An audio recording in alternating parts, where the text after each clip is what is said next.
make the cash advance based on your credit standing. So as Christophe was mentioning before, for small and medium companies, it's very attractive because usually as a large company, your credit standing is better than them. But not only what we just seen today with Ben, sometimes today the situation is not about how much do I pay to get access to the credits. It's simply being able to access to the credits. And with the vendor financing, you have this kind of double effect for the supplier. They can get cheaper financing, and they simply can allocate additional cash to their capital expenditure. And the kind of learning today, we have almost 30% of our total purchase which are made through this type of program. The type of learning we see is in average 80% of the invoice we make available for the suppliers are discounting. And for some suppliers, it's 100%, meaning they really have integrated this tool really at the core of their short-term financing. And I make the link with my introduction. At the beginning, this tool was simply to tackle the issue of extending our credit term with the supplier. But today, I think this type of financing tool are really at the core and will be more and more at the core of the supply chain pressure points. We have a new guest in the relationship with the supplier since 2008 is the credit situation. And this type of program has several virtues. Internally, it's a good way that finance department is working closely with the business team. It's also a good way to let them know that, I would say from a historical perspective, procurement team were the only contact points with the suppliers, and they were very P&L focused, meaning which kind of discount value I can get from the supplier. Now, we let them know about some concept of some credit term, the importance of their decision on our own balance sheet structure. So this one is very important. And on the supplier side, it helped us to start to put some credit assessments of suppliers at the core of the relationship with them. And as I was saying, it's just the beginning. The strong feeling that we have to be more and more careful about that. And today, finance department is on a periodical basis giving some feedback to business team to let them know about supplier by supplier what is the trend in terms of vendor financing. How many percent of their invoice they are discounting. And what is interesting is to look at the trend and to warn them if we can see sudden change in the trend, because it means supplier might face some short-term issue in terms of financing. And I think the key challenge today under the credit situation monitoring is how you can anticipate, how you can capture at a very early stage any signal of distress from your suppliers, especially from a financial point of view, because at the end of the day, the goal is how we avoid any disruption in our supply chain, because if your supplier is going down, you are going down. You mentioned, well, it's a fantastic tool as an alternative source of financing for your suppliers. As a bank, one issue with those kind of programs sometimes comes from the time the buyers take to accept the invoice. Because it's a post-shipment financing, and you can only discount when the invoice has been accepted. So sometimes, assuming you have 60 days payment terms, you need 35 or 40 days to accept the invoice, then the vendor has only 20 days to discount, and they say, I will not spend time to log on onto the system. I understand, Mark Spencer, you have a fantastic solution for that, so maybe you can explain a bit. I suppose what we do is our system actually, once you invoice, it automatically confirms it against the purchase order that we had. So if on today is the day the goods shipped and they invoice today, by Monday they could effectively have the cash in their bank account purely because our system or our SAP system actually allows that match to take place.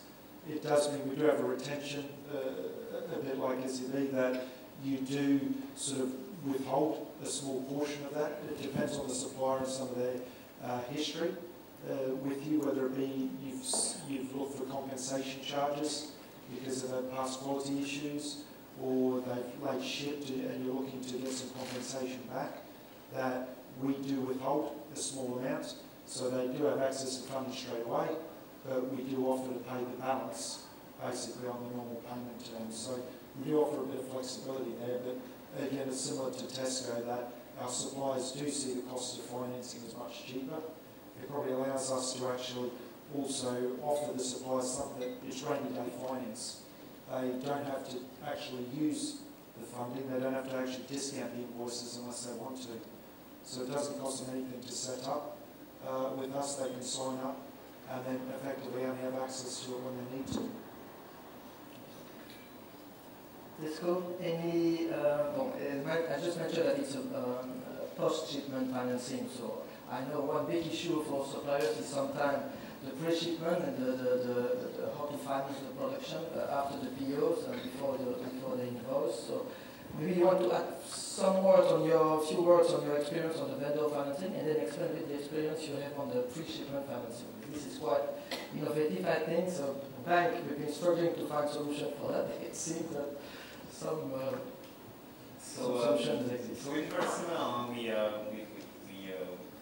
set back actually. We usually pushed it a lot on the back of payment term extension. That was the logic. What's quite interesting is that it carried on its own life afterwards, after the push, and it's been growing 20% plus sort of rate without any effort, just literally the pull from supplier. But what's interesting is the learning we had from where the area when it was not 100% it was 100% everywhere. Some countries, say Sri Lanka, India, Turkey, the demand was phenomenal. It was 100%. In China, it wasn't. And in China, it wasn't because of the relationship with their own, or the supplier with their bank. Their bank said, well, okay, fine, you want to do that, but then in that part of the portfolio customer, you're taking away a good, solid, trustworthy chunk of it, so I'm going to adjust your credit line. And the constraint of our shipment is on the whole cycle, say a long one, 6 months order, it's only the last fraction bit minus the few days it takes us to authorize the discounting that is funded. The whole prior 5-6 months is not. So it's still the supplier's problem. And China was particularly the area where there was more discussion with their local bank and that level of constraint from what we counted. And in the area, Taiwan, Hong Kong was better, but China, we had that constraint. So for something we've been looking at for a long time actually with the bank was to have a solution as a program to go back with a pre-shipment option. Now the big difference is the pre-shipment is a risk for the bank with the supplier. There's no question about it.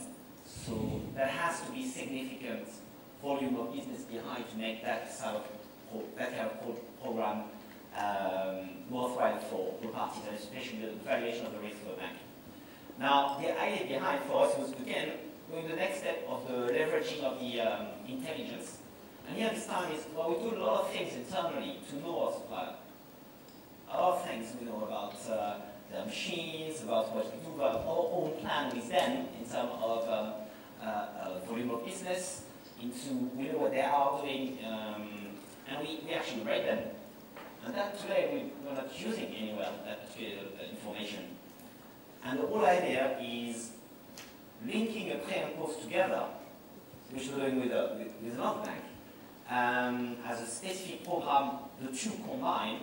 The idea for the bank is to think of, okay, there is the due diligence, which has to happen in this case, so what's the risk?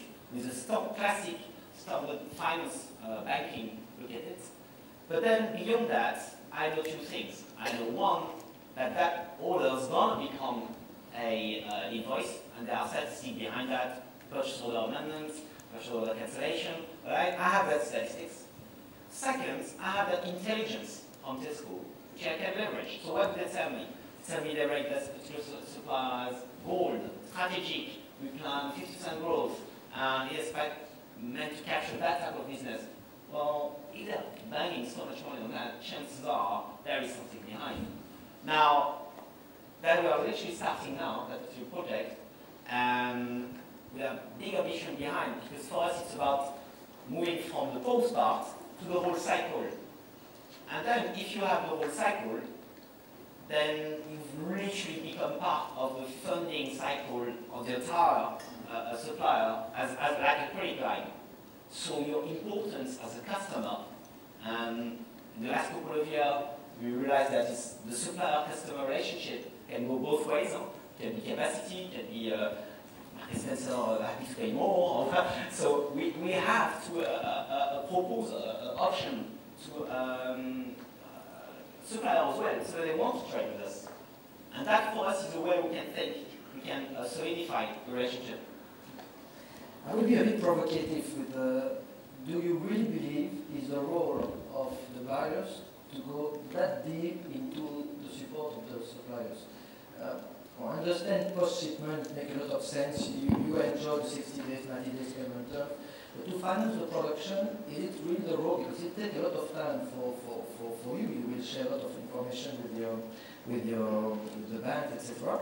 Do you really think the suppliers will reflect this economic saving in the selling price afterwards, or it will just help him to increase his own margin? It's a bit that was mentioned on the importance of the supplier relationship. Now, you do that to supplier you have history with, and you have time in the future. It's not a one-off. It is an investment in time, absolutely, and in system, because you want to set up all that PO a day before the bank, it's an investment as well. Due diligence costs money, especially if it's going to be in Sri Lanka, in India, in Turkey. But the whole idea is supplier relationship, and that's part of the future in terms of strategy. Yes, in some cases it's about growing very small, and sometimes it works, sometimes it won't work. But it's about having a trustful relationship with selected supplier for which it goes both ways. And it goes with the cost, it goes with helping in moments of crisis, it goes with securing cotton in fall 2010, and it goes with ethics and whatever program you want to have with a supplier in terms of their ability to match labels, and it goes with funding. It's just one tool. And the idea here is, again, we are leveraging intelligence and addressing risk, so it doesn't really cost.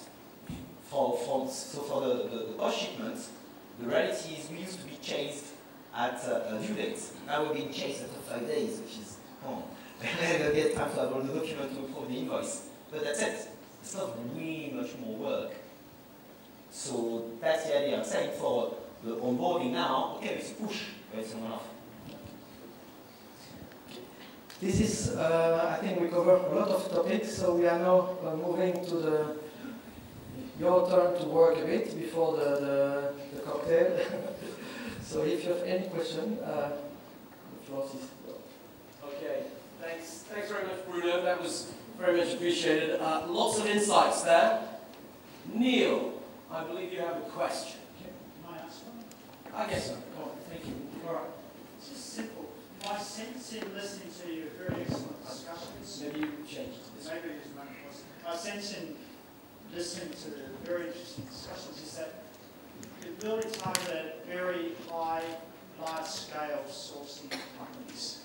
What advice would you have for how some of your ways in which you're dealing with the financing would work for a small-scale sourcing company? So, for example, small-scale sourcing company probably have more headaches in pre-shipment financing than large-scale. And I think you touched on that near the end. Could someone expand on that? I think I will explain a bit. First of all, vendor financing does exist also for small-scale companies.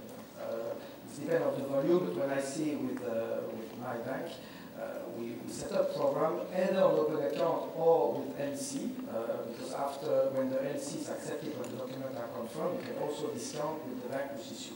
You don't need a big volume to do that. It's very simple. So we have programs ranging from 5 to 10 million line, and we have also big program like for the big retail. So on the post-shipment, it's something which is quite easy. The pre-shipment financing, it's another story. For a bank, taking a direct risk on suppliers in China that we probably don't know too much, it's a very, and we heard a lot of stories with suppliers sometimes. The weather is changing, they've got the money, and they disappear with the money. So the KYC, the due diligence for banks for pre-shipment financing is very difficult to do that on a global basis. We can do that on a one-off. We have certain suppliers that we know, and we can take those risks. And I take the example of Hong Kong. We have a lot of manufacturers who move to China, but they still have the office here, and those ones we can take easily a risk for. So I know it does not answer your question completely because it's a big challenge. Global program for small scale company, it's still tough. You can work with insurance company. There are some alternatives there, but again, the premium you pay will probably outpace largely the benefit you can have. So that's it. So case by case basis. Case by case. Okay, we have another gentleman over here. Yeah, open. Here's the back. Yeah, I think it's on. Hello. Arno from ING Bank. I have a question for Mr. Poon. You talked a lot about RMB, especially cross-border with China. Do you believe in the future RMB will be utilized as well for cross-border, but not including China, like intra-Asia, other countries, or between Europe and the US, maybe? I hope so, and I believe if RMB internationalization is going to be a success, there should not be a restriction in terms of trade flow between a particular country and China. It could be between two different countries. And this is going to take time. I think initially what will happen is there's going to be more use of RMB, possibly within Asia-Pacific region, i.e. more the kind of regionalization of RMB beyond Hong Kong. Possibly there should be more flows of RMB between China and some emerging markets, for example, South America, for example, Africa, because the strategic investment that China has put in those countries. Having said that, I think it remains a challenge in some cases for the use of RMB. Take the case of commodities trade. It is so dominated by the dollars, it probably is going to be quite difficult for the Chinese company to actually demand settlement in RMB. So this also goes back to the question on what kind of trades China probably have a better pricing power to demand the settlement be made in RMB. But the point I want to emphasize here is the use of RMB is one of the tools you can pick from the toolbox. There may be other solutions to your sourcing problems per se. And I agree completely with what Christophe said, the time it might take for a company to revamp the internal system. That's also our experience as well, having talked to a number of US and European multinational companies. In the past, they tend to wait on the sideline, kind of wait and see attitude. But over the past 6 months, I think increasingly we see a trend under which more companies, more multinational companies, especially those continental European companies, they are more adventurous. They are willing to start switching some of the intra-group trade with China in RMB. And hopefully, once they are more comfortable, once they have more confidence in the whole process, I guess and I trust they will start converting some of the third-party trades into RMB as well. Sorry for a long answer to your question, but hopefully I hope I have answered your question. Okay, thanks very much. Sunil, I think you have a question. Sure. First of all, I'd like to thank the panel for the insight, on vendor financing. My question is, both Tesco and Marks and Spencer's have said, vendor financing has helped them, offer payment terms to get competitive prices. What are the challenges you've faced with suppliers in Southeast Asia, countries like Cambodia, Philippines, Vietnam, Bangladesh, and Pakistan?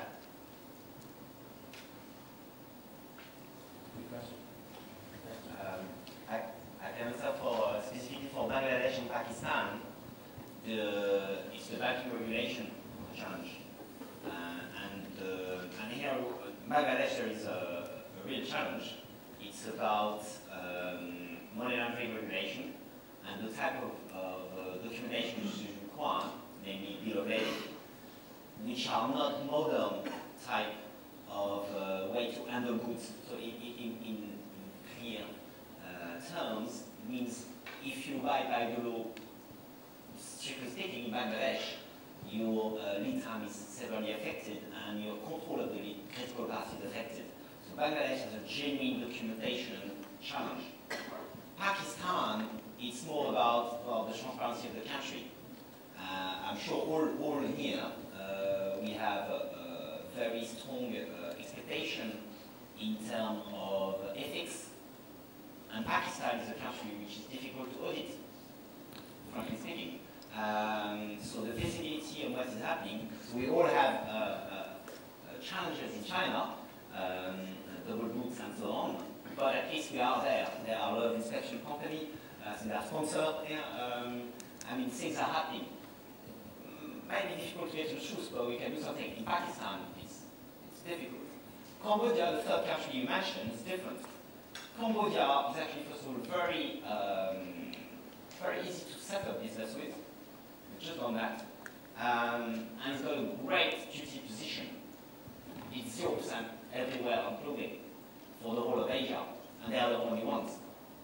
So as a sourcing hub towards both China, Thailand, Korea, it's excellently placed. But it is in its infancy. There was a lot of discussion in the previous panel about Vietnam, but Vietnam has its inflation issue. And we've seen the decrease in investment in Vietnam last year in rural 12 billion or something. Cambodia is much further down the line, but it's very young and it's very well placed from a duty and business regulation point of view. So different countries, you mentioned three countries, are given different type of answer to each. And in my point of view, Bangladesh and Pakistan do have a competitive advantage, especially in garments, but not just in garments, in price, and that's there to stay, but they have transparency and regulation concern. And Cambodia has great potential. And ourselves, it takes a long time between Vietnam and Cambodia, and we came to the conclusion that we believe that there was looking at over 10 years, there was more potential, and we're setting for basically a lower base from a labor cost point of view, frankly speaking, and duty position. There were more benefits than Vietnam. The only other thing probably with a couple of those countries, Cambodia and Vietnam and Bangladesh to degrees, the fabrics and often the raw materials are all China made anyway. So your critical path can be a bit longer. So in terms of Christophe's idea in terms of the pre-shipment financing, that's obviously something that can really help those suppliers, if that's something you're able to do. I suppose the only other thing is when we talked about that vendor financing solution before, the banks that you would partner with on this have to have some sort of presence or ability to be able to offer that financing in those countries. So before we talked about you deal with China, and then when you deal with the rest of Southeast Asia, a number of different governments, you've obviously got different laws and different banking laws in those countries.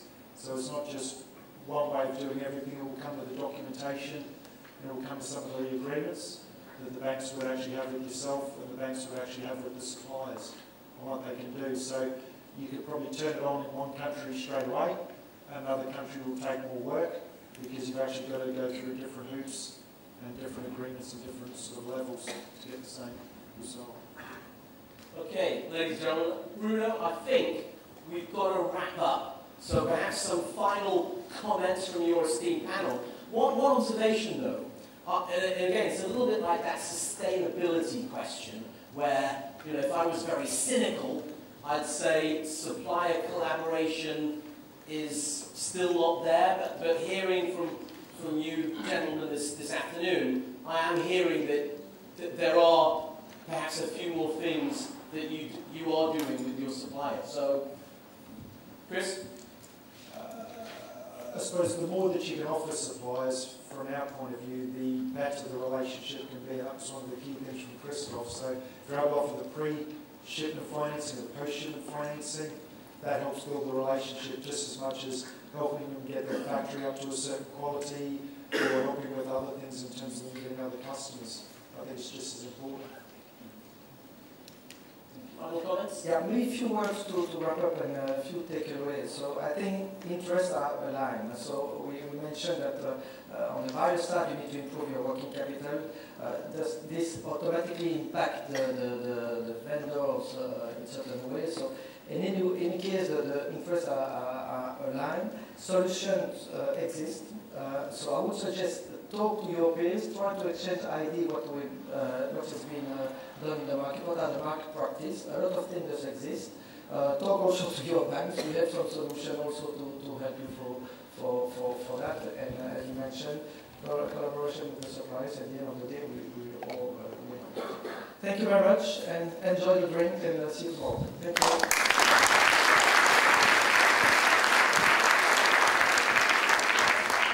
Okay, well, ladies and gentlemen, I have to say that concludes a most excellent day here at the Sourcing in Asia conference.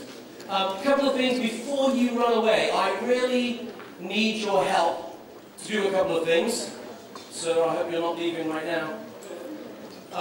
Sourcing in Asia, your evaluation form. I really, just for 2 minutes, I'd like you to tell us what you think or what you've thought of the day today. That's really important. We want your feedback. My friends at the French Chamber are desperate to hear from you. What are your views? Would you like to see this event take place every year? Perhaps twice a year? Or perhaps every couple of years? You know, these types of things, we need your feedback. So please give us some of your feedback. And I also want to remind you about tomorrow, because tomorrow we have some really excellent experience sharing workshops. There are 3 workshops, just to remind everybody. Total acquisition costs, far and near sourcing. The second workshop around how to source in new countries and start a new office. And then the third workshop is the new sourcing models. And again, a lot of senior executives are giving their time to share their experiences. So I urge all of you to please come and join us for day 2 of the sourcing conference. I think that's really important. I'd also like to say a very big thank you, of course, to our sponsors, because without them, these events cannot happen. So, our gold sponsor, AsiaInspection.com, our silver sponsor, SC2, Micropack, SGS, ladies and gentlemen, a warm round of applause for our sponsors. Thank you. Thank you very much, and of course, please sponsor this event again next year. I'd also just like to make a note. Again, this event would not happen without a great organising committee and a great organising team. And I'm sure you've seen the ladies scurry around today. Catherine, Christelle, ladies and gentlemen, please thank our organising team. I'm sure you'll agree that they have done an excellent job for this Sourcing in Asia conference. And perhaps my last comment would be that I know I've made a few jokes about my friends, my French friends here in the audience, but I also noted, and it should be noted, that the French Chamber have joined forces with the German Chamber. So they joined forces with the German Chamber. Of course, this very cordial relationship is taking place. Of course, that's until Sarkozy gets kicked out next week. But Obviously, I'd like to say a very big thank you to our friends from the German Chamber. I think there are about 16 companies here today from the German Chamber, and I did notice this morning, of course, that they were the first to arrive, and they all reserved the seats, the 2 front rows. So I knew they were Germans immediately. But a very big thank you to our German friends, and thank you to all of you. You have been an excellent audience. I have to say, everybody's been very attentive. Most people have stayed for the full day, and as I said, tomorrow there is also day 2 of the event. I also just, very quickly, a quick recap to leave you with, because I thought there were some great comments, some great sound bites, and I've been taking down all these sound bites for the whole day. Neil O'Connor, first thing this morning, he talks about how, the Chinese suppliers are very opportunistic. He talked about how competition is your friend. And he also talks about how a lot of those Chinese companies and suppliers were moving up the value chain. He also gave us, I think, from my view, the quote of the day, the fact that, are you lying to your suppliers? I like that one. We heard from Michael Fagan at Kmart. We heard from him about how Kmart have really now ramped up their direct sourcing here in the region. We heard that 49% of all the sourcing came through their Hong Kong offices. So I thought that, again, some very interesting numbers. He also talked about the fact that how he'd moved back some of those product categories. If you remember, he said that he'd actually moved some products back from Bangladesh now into central China. So again, is central China an area that we should all be looking at? Obviously, from what Ben Simpfendorfer told us, yes. And then we had the HR factors and the discussion panel led by my PwC colleague, Adam Seltzer. And again, we heard some interesting things about the motivation factors. Somehow, we have all got to motivate our staff. And we also heard that, of course, due to the growth here in Asia, that perhaps sometimes we need to make compromises in building our talent pool. And Veit, that other German that we had here on our panel, Veit also said about how he never used to worry about how Labour was a major driver of any of their decisions. Of course, now Labour is a key driver for a lot of those decisions. And of course, the cultural factors were also talked about being that they were very important as well. And as I said, the good news from Karen Ferguson was, of course, diversity is key. We still get to work here for the next 12, 18 months. Veit also said that for him, in the jeans, and don't forget, he's very focused on the jeans manufacturing side of things, but for him, China was already too expensive. He's already in other markets. And Ian Spalding also mentioned about how, he talked about how the compliance issue, the fact that they felt that those factories in places like Cambodia and Bangladesh were, in fact, they got the compliance message more so than the Chinese factories. So, again, lots of interesting things. Paul Wright, this afternoon, from Mothercare, we heard about how, there are issues, of course. Things like, he talked about the organic sales being basically down. He also talked about how you really need champions. In your organisation, you've got to have champions. You've got to have people that will help drive those messages. And we can't do it alone. We've got to work in collaboration. But obviously, noting from his presentation, CSR is here to stay. And it is going up on pretty much everybody's agenda. And we heard about how it's important to share and collaborate success. He also talked about a couple of those case studies. HAPE was one of them. Peter's rules. The process begins with the people. Their creative input is a big part of rethinking the process. He also talks about don't keep secrets. We've got to share that knowledge. And that sustainable is already the added feature. Unfortunately, it appears that some of our consumers don't quite know or get that message. So I think there were some interesting things that were talked about. We heard about Sunny, his quote of the day, are we there yet? No. It's still a long journey. We heard Karen talking about how corporates like yourselves really need to think out of the box.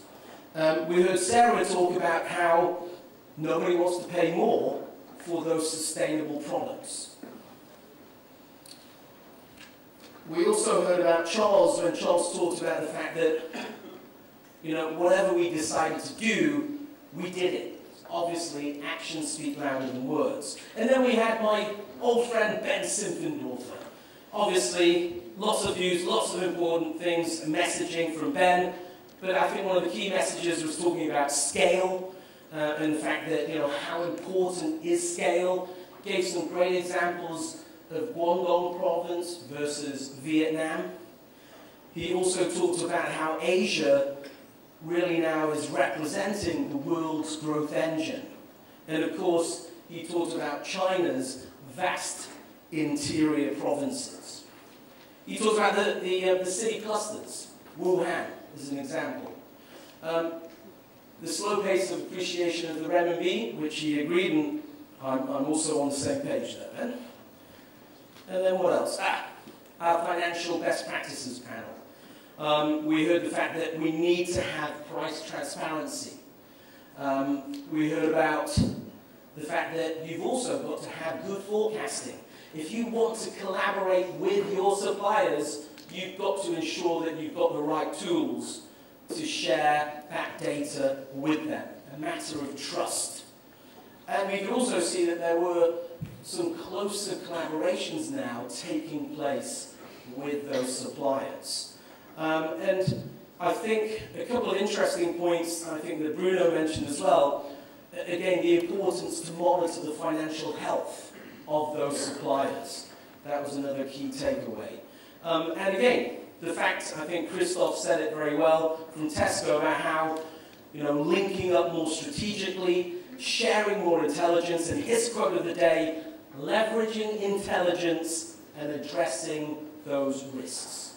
Ladies and gentlemen, I'm sure you'll agree, it's been a great day of insights. It's been a great conference. I applaud my friends at the French Chamber for pulling off yet another great sourcing conference this year in 2012. I'd now like to invite you for perhaps also one of my favourite parts of the day, and that of course is cocktails, drinks, and a big thank you, I think, to Jacob's Creek. I was expecting some French wines, but hey, never mind. But we are going to have, I'm sure, more networking, more drinking, so please come and join us. Don't drink too much because we need you back here tomorrow morning at 9 a.m. Ladies and gentlemen, thank you very much.